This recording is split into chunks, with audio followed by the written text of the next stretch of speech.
देखो इसमें चलो एक 6 नंबर देखते हैं, बहुत ही अच्छा क्वेश्चन है, बहुत ही सिंपल क्वेश्चन है। आप डायरेक्ट विस्तार भी कर सकते हो इसको, और कुछ नियम भी अपना दिमाग लगाकर तिगड़म लगा के इसमें इसको भी बना सकते हो। तो इसके लिए आपको सारी प्रॉपर्टीज पता होनी चाहिए, तब आप आसानी से बना सकते हो। देखो ना, अगर मैं इस सेकंड थर्ड रॉ में 2 से गुना करके इसमें से घटा लूँ तो कोई प्रॉब्लम नहीं है ना।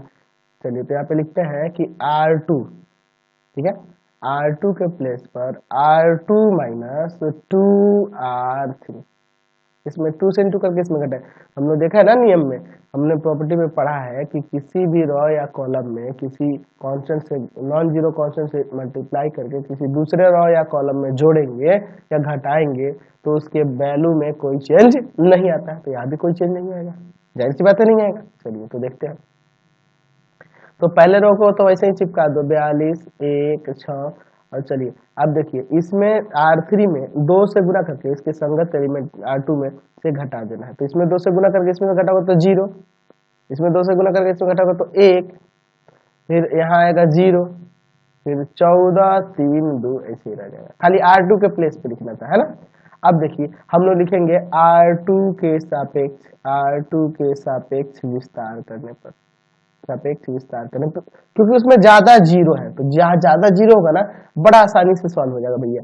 अब देखो इसका विस्तार करेगा तो ये जीरो वाले को भूल जाओ, क्योंकि आप इसको लोगे या ढकोगे, ये चारों कुछ भी है अंदर बाहर जीरो तो जीरो हो जाएगा। तो सिर्फ 1 को ही लेंगे, बाकी दोनों को छोड़ देंगे। तो जिधर ज्यादा जीरो होगा ना उसको कंसंट्रेट करेंगे, इसलिए हम लोग खाली इस 1 को लेंगे, बाकी सबको छोड़ देंगे।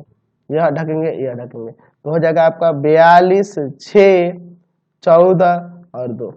तो ये 1 से तो कोई फर्क नहीं पड़ेगा, यहाँ से इससे गुना करो 84, और यहाँ भी 84।